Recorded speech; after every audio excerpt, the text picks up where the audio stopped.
जिंदगी में ये चीज अपना लें, जब कभी भी आप या जब कभी आपके रिलेशन में पर्दा रहेगा, आपके और आपके दोस्तों के रिलेशन के दरमियान एक पर्दा है, एक मैं कहता हूँ बैरियर है, वो जब तक बैरियर यहाँ पे रहेगी ना तो हमारी रिस्पेक्ट रहेगी, और जब आपकी वो जो बैरियर है वो वहां से खत्म हो गई ना, उस वक्त आपकी रिस्पेक्ट क्या हो जाएगी, खत्म हो जाएगी। तो अक्सर कहते होते हैं कि जो असल मोमिन होता है ना, मोमिन ऊपर से और अंदर से हमेशा एक जैसा नहीं दिखता। अगर कामयाब होना ना तो डुअलिटी जो होती है, ऐसे मुनाफिकत नहीं मैं कहूँगा, मुनाफिकत ये नहीं, मुनाफिकत और चीज होती है। असल बात है कि अपना नेचर जो अपना आपकी असलियत जो है हर बंदे को ना दिखाते फिर अपनी असल जिंदगी की असल लाइफ है वो हर बंदे को ना दिखाओ, नहीं तो आपकी इज्जत जो है वो खत्म हो जाएगी। उसके बाद नेवर बेग थिंग्स और मनी, लोगों के सामने कुछ मांगो नहीं, दूसरों से कभी कुछ ना मांगो। नबी करीम सल्लल्लाहु अलैहि वसल्लम वो अपने जिंदगी में कर्जा लेते रहे हैं ना, चीजें उधार लेके भी तो देते रहे हैं। कई आपने रवायात सुनी होंगी कि एक जगह से ऊँट लिया, लेके आगे दे दिया, इतने दिनों के बाद मैं तुम्हें पैसे दे दूंगा, वो दे दिए। जिंदगी में कई ऐसे लम्हात आते हैं कि जहां पे आपको कर्जा लेना पड़ता है, आप कर्जा ले लो,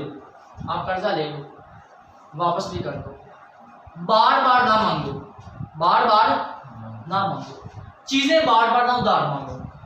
आपकी रिस्पेक्ट कम हो जाएगी, आपकी रिस्पेक्ट कम हो जाएगी। एक बंदा है, उसे जरूरत पड़ी हो, मेरे पास आता है, स्नैन साहब मुझे ये प्रॉब्लम है, मुझे मेरी मदद कर दे, मैंने उसकी मदद कर दी, मैंने पैसे पड़े तो उठा के उसे दे दिए, यार ये जा लेके जा और अपना काम को पूरा कर दे। उस बंदे ने पैसे मुझे वापस कर दिए, 2 दिन बाद वो फिर आ गया, सर मुझे ये पैसे दे दे, मैंने कहा ठीक है ले लो, उसने फिर वापस कर दिए, फिर 2-4 दिन के बाद फिर उसने कहा मुझे पैसे दे दो, मैं पैसे देते हुए थोड़ा सा झिझकूंगा, और उस बंदे की पहली दफा जो मेरी नजर में रिस्पेक्ट थी ना, वो अब वो नहीं रही, वो नहीं रहनी। तो तुम जिंदगी का असूल बना लो, कभी 1 या 2 या 3 दफा से ज्यादा चीज किसी से मांगनी नहीं है, चाहे वो मोटरसाइकिल हो,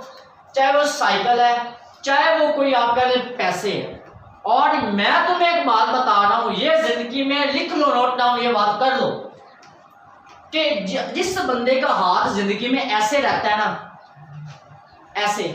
उस बंदे का हाथ ऐसे कभी नहीं हो सकता। और ये हदीस का मफहूम है, अल्लाह पाक माफ फरमाए गलती हो जाए, कि जो जिस बंदे को मांगने की जो आदत पड़ जाती है ना, मांगने की हर वक्त ऐसे लोगों के सामने, उसको अल्लाह पाक फिर जो है ना वो मांगता ही रखता है, फिर वो देने वाला कभी उसे नहीं बनाता। तो आप लोग मांगे नहीं, अल्लाह से मांगे, मदद मांगे, मदद मांगने के बाद जिस चीज की जरूरत है अपने दोस्त को कह दें ये चीज जरूरत है, मिल गया तो ठीक है, बार बार वो चीज ना मांगे, आपकी रिस्पेक्ट कम हो जाएगी। ये प्रैक्टिकली लाइफ में ये चीज आपको बड़ी काम है। उसके बाद ऑलवेज फुलफिल योर प्रॉमिसेस, कभी अपना वादा खिलाफी नहीं करनी, कभी जिंदगी में ना, कभी भी जिंदगी में वादा खिलाफी